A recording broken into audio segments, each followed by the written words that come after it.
بسم اللہ الرحمن الرحیم۔ اپنے حلیف بنو بکر کی حمایت میں قریش نے بنو خزاعہ سے بدلہ تو لے لیا تھا، اور بنو بکر بھی اس پہ بہت خوش تھے، لیکن قریش کے لوگوں کو بہت جلد اس بات کا احساس ہو گیا کہ انہوں نے بدعہدی کی ہے، اور انجام کی سنگینی کو مد نظر رکھتے ہوئے انہوں نے ایک مجلس مشاورت منعقد کی، اس میں طے کیا گیا کہ وہ اپنے سپہ سالار اور سردار ابو سفیان کو اپنا نمائندہ بنا کر تجدید صلح کے لیے مدینہ روانہ کریں۔ ادھر رسول اللہ صلی اللہ علیہ وسلم نے صحابہ اکرام کو بتایا کہ قریش اپنی اس عہد شکنی کے بعد اب کیا کرنے والے ہیں۔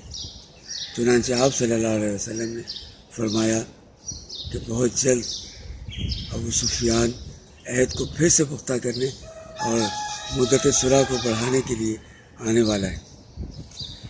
ابو سفیان طے شدہ فیصلے کے مطابق روانہ ہو کر عثمان پہنچا تو بدیل بن ورقہ خزائی سے ملاقات ہوئی۔ بدیل مدینے سے مکہ واپس آ رہا تھا۔ ابو سفیان سمجھ گئے کہ یہ نبی کریم صلی اللہ علیہ وسلم کے پاس سے آ رہا ہے۔ بہرحال ابو سفیان جب مدینے پہنچے اور اپنی صاحبزادی ام المومنین حضرت ام حبیبہ رضی اللہ عنہا کے گھر گئے۔ جب رسول اللہ صلی اللہ علیہ وسلم کے بستر پر بیٹھنا چاہا تو انہوں نے بستر لپیٹ دیا۔ ابو سفیان نے کہا، بیٹی کیا تم نے اس بستر کو میرے لائق نہیں سمجھا یا مجھے اس بستر کے لائق نہیں سمجھا؟ انہوں نے کہا کہ یہ رسول اللہ صلی اللہ علیہ وسلم کا بستر ہے اور آپ ناپاک مشرک آدمی ہیں۔ ابو سفیان کہنے لگا، خدا کی قسم میرے بعد تمہیں شر پہنچ گیا۔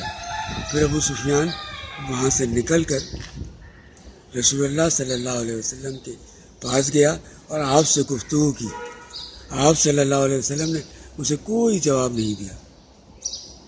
اس کے بعد ابو بکر رضی اللہ عنہ کے پاس گیا اور ان سے کہا کہ وہ رسول اللہ سے گفتگو کریں۔ انہوں نے کہا کہ میں ایسا نہیں کر سکتا۔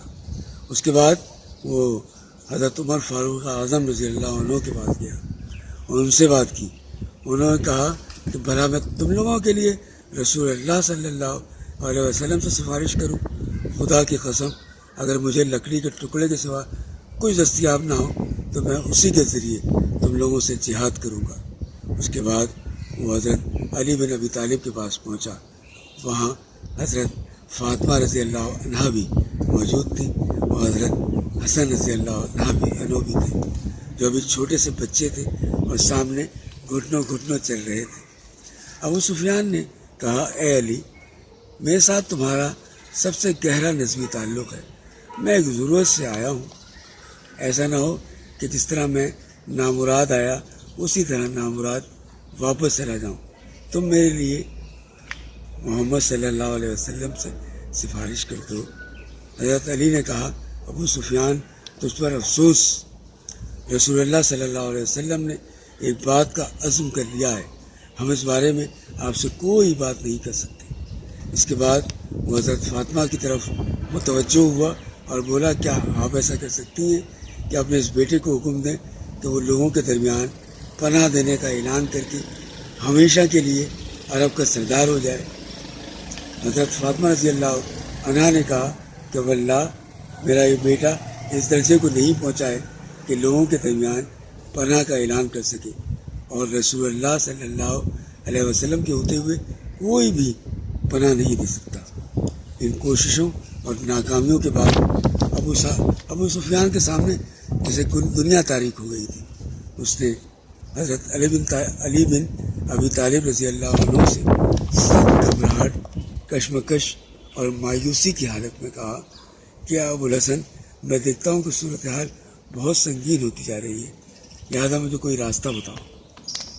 حضرت علی رضی اللہ عنہ نے کہا کہ خدا کی قسم میں تمہارے لیے کوئی کارآمد چیز نہیں جانتا، البتہ تم اب بنو کنانہ کے سردار ہو، لہذا کھڑے ہو کر لوگوں کے درمیان امان کا اعلان کر دو اور اپنی سرزمین واپس چلے جاؤ۔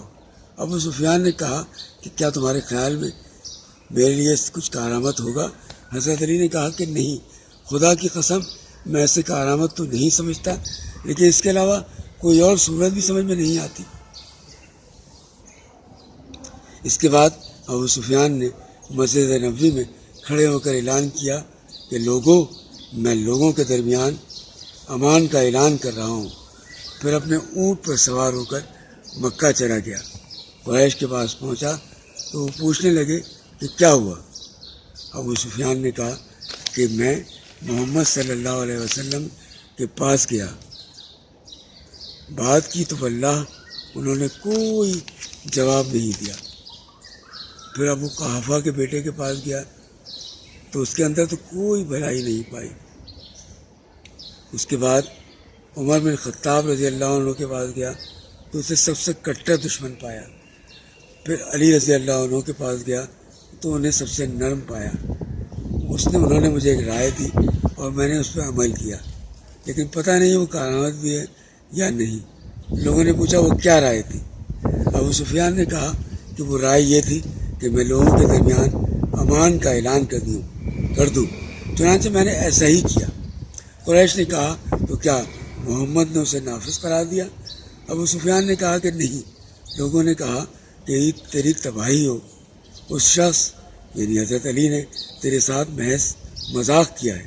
ابو سفیان نے کہا کہ خدا کی قسم اس کے علاوہ کوئی صورت اور کوئی راستہ نہ تھا۔ واقعات کا سلسلہ ابھی جاری ہے۔ وما علینا الا البلاغ۔